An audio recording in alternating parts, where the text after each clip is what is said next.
So welcome my dear students. ಇವತ್ತಿನ ಈ ವಿಡಿಯೋದಲ್ಲಿ ಒಂದು ಇಂಪಾರ್ಟೆಂಟ್ ಆದ ಅಪ್ಡೇಟ್ ಬಗ್ಗೆ ಡಿಸ್ಕಸ್ ಮಾಡ್ತಾ ಹೋಗೋಣ. ಸೊ KSOU ಜನವರಿ cycle 2024-25 BA BCom first year, second year, third year ಅವರಿಗೆ ಎಕ್ಸಾಮಿನೇಷನ್ ಫೀ ನೋಟಿಫಿಕೇಷನ್ ಬಿಟ್ಟಿದ್ದಾರೆ. ಅದೇ ರೀತಿ ಏನಂದರೆ ಈಗ ಸೆಮಿಸ್ಟರ್ ಕೋರ್ಸಸ್ ಇರ್ತಾವಲ್ಲ, PG semester courses, UG semester courses like BSc, BBA, BCA, ಅದೇ ರೀತಿ MA, MCom, MBA, MSc. So ಅವ್ರಿಗೆ ಕೂಡ ಎಕ್ಸಾಮಿನೇಷನ್ ಫೀ ನೋಟಿಫಿಕೇಷನನ್ನು ಬಿಟ್ಟಿದ್ದಾರೆ. ಸೊ ನೋಡ್ತಾ ಹೋಗೋಣ. ಸೊ ಇದು ನೋಡ್ಬೋದು ನೀವು ಇಲ್ಲಿ. ಸೊ ಈಗ ಇಲ್ಲಿ ನೋಡಬೇಕಾದ್ರೆ ಸೊ ಟೋಟಲಿ ಇದು ನೋಟಿಫಿಕೇಷನ್ 4 ಪೇಜಸ್ನಲ್ಲಿದೆ. ಫಸ್ಟ್ 2 ಪೇಜಸ್ಸು ಸೆಮಿಸ್ಟರ್ ಸ್ಟೂಡೆಂಟ್ಸ್ಗೆ ಇದೆ. ಸೊ ಸೆಮಿಸ್ಟರ್ ಸ್ಟೂಡೆಂಟ್ಸ್ ಅಂದರೆ ಈಗ ಯಾರು ಏನಂದರೆ ಸೊ ಲೈಕ್ MA, MComu, ಅದೇ ರೀತಿ MBA, MSc, ಅದೇ ರೀತಿ BSc, BBA ಮತ್ತು ಏನಂದರೆ BCA ಕೋರ್ಸಸ್ಗಳಿಗೆ ಎನ್ರೋಲ್ ಆಗಿದ್ದೀರಲ್ಲ, ಸೊ ನಿಮಗೆ ಸೆಮಿಸ್ಟರ್ 6 ಮಂತ್ಸ್ಗೆ ಒಮ್ಮೆ ಎಕ್ಸಾಮ್ಸ್ ಇರುತ್ತೆ. ಸೊ ನಿಮಗೆ ಸೆಮಿಸ್ಟರ್ ಎಕ್ಸಾಮಿನೇಷನ್ ಫೀಸನ್ನು ಬಿಟ್ಟಿದ್ದಾರೆ. ಅದೇ ರೀತಿ ಇಲ್ಲಿ ಬಂದುಬಿಟ್ಟು ನಿಮಗೆ ಈಗ ಆ್ಯನ್ಯುವಲ್ ಎಕ್ಸಾಮ್ಸ್ ಅಂತ ಹೇಳ್ತೀವಲ್ಲ, ಈಗ BA, BComu, ಅದೇ ರೀತಿ ಕೆಲವೊಂದು ಕೋರ್ಸಸ್ ಇರ್ತವೆ, ಅದಕ್ಕೆ 1 ವರ್ಷಕ್ಕೆ ಒಂದೇ ಟೈಮ್ ಎಕ್ಸಾಮ್ ಇರುತ್ತೆ.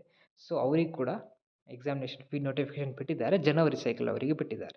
ಸೊ ಈಗ ಸ್ಟೂಡೆಂಟ್ಸ್ ಕನ್ಫ್ಯೂಸ್ ಆಗ್ತಾ ಇದ್ದಾರೆ. BA BCom ಸ್ಟೂಡೆಂಟ್ಸ್ನಲ್ಲಿ ಸರ್ ನಾವು ಜನವರಿ ಸೈಕಲ್ ಅಡ್ಮಿಷನ್ ತೊಗೊಂಡಿದ್ವಿ 2024-25ನಲ್ಲಿ. ಸೊ ಈಗ 1 ಇಯರ್ ಆಗಿದೆ. ಸೊ ನಮಗೆ ಎಕ್ಸಾಮ್ ಇನ್ನೂ ಆಗಿಲ್ಲ. ಸೊ ನಿಮಗೆ ಎಕ್ಸಾಮಿನೇಷನ್ ಫೀ ನೋಟಿಫಿಕೇಷನ್ ಈಗ ಬಿಟ್ಟಿದ್ದಾರೆ. ಸೊ ಅಗೇನ್ ಏನಂದರೆ ಈಗ ಇದರಲ್ಲಿ ಈಗ ಜುಲೈ ಸೈಕಲ್ನಲ್ಲಿ ಯಾರು ಎಕ್ಸಾಮ್ ಬರೆದಿಲ್ಲ, ಸಬ್ಜೆಕ್ಟ್ ಬ್ಯಾಕ್ ಆಗಿದೆ, ಅದೇ ರೀತಿ ನಾವು ಕೆಲವೊಂದು ಸಬ್ಜೆಕ್ಟು ಎಕ್ಸಾಮ್ ಬರೀಲಿಕ್ಕೆ ಆಗಿಲ್ಲ, ಸೊ ಅವರು ಏನಂದರೆ ಇದರಲ್ಲಿ ಎಕ್ಸಾಮಿನೇಷನ್ ಫೀ ಪೇ ಮಾಡಿ ಎಕ್ಸಾಮನ್ನು ಬರಿಬೋದು. ಸೊ ಅಗೇನ್ ಹೇಳ್ತಾ ಇರೋದು, ಇದು ಜನವರಿ ಸೈಕಲ್ಲು. ಅದೇ ರೀತಿ ಯಾರು ಜುಲೈ ಸೈಕಲ್ ಸೆಪ್ಟೆಂಬರ್ ಅಕ್ಟೋಬರ್ನಲ್ಲಿ ಎಕ್ಸಾಮ್ ಬರೆದಿಲ್ಲ ಅವರಿಗೆ ಮಾತ್ರ ಎಕ್ಸಾಮಿನೇಷನ್ ಫೀಸ್ ನೋಟಿಫಿಕೇಷನ್ ಬಿಟ್ಟಿರೋದು. ಇದನ್ನು ಬಿಟ್ಟು ಇಲ್ಲ ಸರ್ ನಾವು ಈಗ ರೀಸೆಂಟ್ಲಿ ಅಡ್ಮಿಷನ್ ಆಗಿದ್ದೀವಿ 2026ನಲ್ಲಿ, ಅಲ್ವಾ ನಾವು 2025ನಲ್ಲಿ ಈಗ ಜುಲೈ ಸೈಕಲ್ನಲ್ಲಿ ಅಡ್ಮಿಷನ್ ಆಗಿದ್ದೀವಿ, ನಮಗೇನು ಎಕ್ಸಾಮು ಇಲ್ಲ. ಇದು ಜನವರಿ ಸೈಕಲ್ ಮತ್ತು ಯಾರು ಎಕ್ಸಾಮ್ ಬರೆದಿಲ್ಲ ಸೆಪ್ಟೆಂಬರ್ ಅಕ್ಟೋಬರ್ ಜುಲೈ ಸೈಕಲ್ ಅವರು, ಅದೇ ರೀತಿ ಯಾರ್ದು ಎಕ್ಸಾಮಿನೇಷನ್ ಕೆಲವೊಂದು ಸಬ್ಜೆಕ್ಟ್ ಬ್ಯಾಕ್ ಆಗಿದ್ದಾವೆ ಅವರಿಗೆ ಎಕ್ಸಾಮಿನೇಷನ್ ಫೀ ಪೇ ಮಾಡಲಿಕ್ಕೆ ಬಿಟ್ಟಿದ್ದಾರೆ. ಜನವರಿ ಸೈಕಲ್ ಫ್ರೆಷರು ಮತ್ತು ಜುಲೈ ಸೈಕಲ್ ರಿಪೀಟರ್ ಅಂತ ಹೇಳ್ಬೋದು. ಸೊ ಈಗ ಎಕ್ಸಾಮಿನೇಷನ್ ಫೀಸು ಆನ್ಲೈನ್ ಮುಖಾಂತರ ನೀವು ಪೇ ಮಾಡಬೇಕಾಗತ್ತೆ. ಸೊ ನಿಮಗೆ ಎಕ್ಸಾಮಿನೇಷನ್ ಫೀಸು ನೋಟಿಫಿಕೇಷನ್ ಬಿಟ್ಟಿದ್ದಾರೆ ಆ್ಯಂಡ್ ಇಲ್ಲಿ ಡೇಟ್ ಎಲ್ಲ ಕೊಟ್ಟಿದ್ದಾರೆ. ಲಾಸ್ಟ್ ಡೇಟ್ 30 ಮಾರ್ಚ್ ಇದೆ. ಅದೇ ರೀತಿ ವಿತ್ ಫೈನ್ ನಿಮಗೆ 6th ಏಪ್ರಿಲ್ ಇದೆ.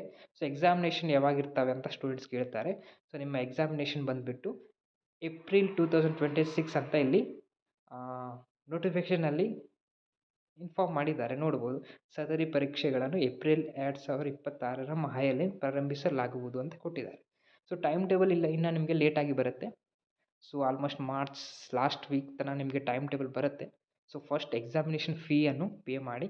ಸೊ ಲಿಂಕ್ ಇನ್ನೂ ಆ್ಯಕ್ಟಿವೇಟ್ ಆಗಿಲ್ಲ, ಬಟ್ ಶಾರ್ಟ್ಲಿ ಆ್ಯಕ್ಟಿವೇಟ್ ಆಗುತ್ತೆ. ನೀವು ಆನ್ಲೈನ್ ಮೂಲಕ ಎಕ್ಸಾಮಿನೇಷನ್ ಫೀಸನ್ನು ಪೇ ಮಾಡ್ಬೋದು. ಅದೇ ರೀತಿ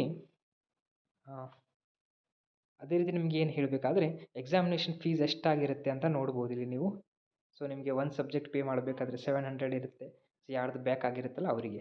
ಸೊ ನಿಮಗೆ ಫ್ರೆಷರ್ ಆಗಿ 6 ಸಬ್ಜೆಕ್ಟ್ಸ್ ಬರೀತಾ ಇದ್ದರೆ ಇಷ್ಟಾಗತ್ತೆ ಅಂತ ಇಲ್ಲಿ ನೋಡ್ಬೋದು. ಸೊ ಇದು ನಿಮಗೆ ಎಕ್ಸಾಮಿನೇಷನ್ ಫೀಸ್ ಇರುತ್ತೆ. ನೀವು ಆನ್ಲೈನ್ ಮುಖಾಂತರ ಎಕ್ಸಾಮಿನೇಷನ್ ಫೀಸನ್ನು ಪೇ ಮಾಡಬೇಕು. ಯಾವ ರೀತಿ ಪೇ ಮಾಡಬೇಕಂದ್ರೆ ಹೇಳ್ಕೊಡ್ತೀನಿ ನಾನು ಇನ್ನೊಂದು ವೀಡಿಯೋ ಮಾಡಿ, ಬಿಕಾಸ್ ಎಕ್ಸಾಮಿನೇಷನ್ ಫೀಸ್ ಲಿಂಕ್ ಇನ್ನೂ ಬಿಟ್ಟಿಲ್ಲ. ಸೊ ಎಕ್ಸಾಮಿನೇಷನ್ ಫೀಸ್ ಲಿಂಕ್ ಇನ್ನೂ ಆ್ಯಕ್ಟಿವೇಟ್ ಆಗಿಲ್ಲ. ಸೊ ನೋಡ್ಬೋದು ನಾನು ವೆಬ್ಸೈಟ್ನಲ್ಲಿ.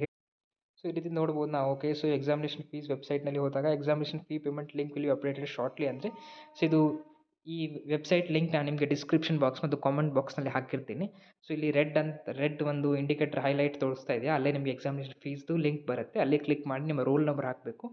ಅಗೇನ್ ನೀವು ಎಕ್ಸಾಮಿನೇಷನ್ ರೋಲ್ ನಂಬರ್ ಹಾಕಿದ ತಕ್ಷಣ ನಿಮಗೆಲ್ಲ ಡೀಟೇಲ್ಸ್ ಸಿಗುತ್ತೆ ಆ್ಯಂಡ್ ನೀವು ಎಕ್ಸಾಮಿನೇಷನ್ ಸೆಂಟರನ್ನು ಸೆಲೆಕ್ಟ್ ಮಾಡಬೇಕಾಗತ್ತೆ. ಆಮೇಲೆ ಏನಂದರೆ ನಿಮ್ಮ ಎಕ್ಸಾಮಿನೇಷನ್ ಫೀಸನ್ನು ನೀವು ಆನ್ಲೈನ್ ಮುಖಾಂತರ UPIಯಿಂದ, ಫೋನ್ಪೇ, ಗೂಗಲ್ ಪೇಯಿಂದ ಆನ್ಲೈನ್ ಪೇ ಮಾಡಿ ನಿಮ್ಮ ಮೊಬೈಲ್ ಮೂಲಕ ಪೇ ಮಾಡ್ಬೋದು. ಆಮೇಲೆ ನಿಮಗೆ ಟೈಮ್ ಟೇಬಲ್ ಬಿಡ್ತಾರೆ. ಆಮೇಲೆ ಹಾಲ್ ಟಿಕೆಟ್ ಜನ್ರೇಟ್ ಆಗುತ್ತೆ, ಅದನ್ನು ಕೂಡ ನೀವು ಆನ್ಲೈನ್ ಮೂಲಕನೇ ಡೌನ್ಲೋಡ್ ಮಾಡಬೇಕಾಗತ್ತೆ. ಸೊ ವಿತಿನ್ ಲಾಸ್ಟ್ ಡೇಟ್ ನೀವು ಎಕ್ಸಾಮಿನೇಷನ್ ಫೀಸನ್ನು ಪೇ ಮಾಡಬೇಕು. ಎಕ್ಸಾಮಿನೇಷನ್ ಬಂದುಬಿಟ್ಟು ನಿಮಗೆ ಏಪ್ರಿಲ್ ಅಥವಾ ಮೇ ಮಂತ್ನಲ್ಲಿ ಇರ್ಬೋದು. ಸೊ ಇದರಲ್ಲಿ ನೋಟಿಫಿಕೇಷನಲ್ಲಿ ಏಪ್ರಿಲ್ ಮಂತ್ ಅಂತ ಕೊಟ್ಟಿದ್ದಾರೆ, ಬಟ್ ಎಕ್ಸಾಮಿನೇಷನ್ ಬಂದುಬಿಟ್ಟು ನಿಮ್ಮದು ಏಪ್ರಿಲ್ ಮೇನಲ್ಲಿ ಇರ್ಬೋದು. ಸೊ ಟೈಮ್ ಟೇಬಲ್ ಬಿಟ್ಟಾಗ ಎಕ್ಸಾಕ್ಟಾಗಿ ಗೊತ್ತಾಗುತ್ತೆ. ಸೊ ಇಷ್ಟು ಇನ್ಫಾರ್ಮೇಷನ್ ನಾನು ನಿಮಗೆ ಕೊಟ್ಟಿದ್ದೀನಿ. ನಿಮ್ಗೆ ಏನಾದರೂ ಡೌಟ್ ಇದ್ದರೆ ಕಾಮೆಂಟ್ ಬಾಕ್ಸ್ನಲ್ಲಿ ತಿಳಿಸಿ. Thank you.